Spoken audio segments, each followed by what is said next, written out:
Hi hello friends, இது உங்கள் வெற்றி ஐஏஎஸ் அகாடமி தென்காசி.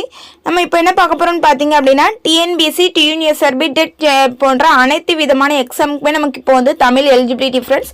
அது இப்போ நமக்கு டிஎன்பிஎஸ்சியில் என்ன சொல்லிட்டாங்க அப்படின்னா, அதிகப்படியான வினாக்கள் வந்து நமக்கு வந்து இலக்கண முறைப்படி கேட்கப்படுறோம்னு சொல்லிட்டாங்க. அதில் ஒன்றான சேர்த்தெழுதுகள்னு சொல்லுவோமா, அதை பற்றி தான் ஃப்ரெண்ட்ஸ் பார்க்க போகிறோம். இன்றைக்கி ஒரு 10 பார்த்துடலாமா? ஓகே, நம்ம இப்போ கொஸ்டின்ஸ்க்கு போயிடலாம். அதுக்கு முன்னாடி நீங்கள் இன்னும் நம்மளுடைய சேனலை சப்ஸ்கிரைப் பண்ணலாம் அப்படின்னா சப்ஸ்கிரைப் பண்ணிடுங்க. ஓகே, இப்போ கொஸ்டின்ஸ்க்கு போயிடலாமா? ஃபர்ஸ்ட் கொஸ்டின், பால் கூட்டல் ஊறும், ஆன்சர் பால் ஊறும்.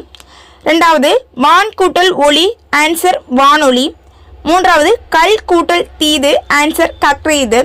களம் கூட்டல் ஏரி, ஆன்சர் களமேரி. எட்டு கூட்டல் திசை, எட்டு திசை.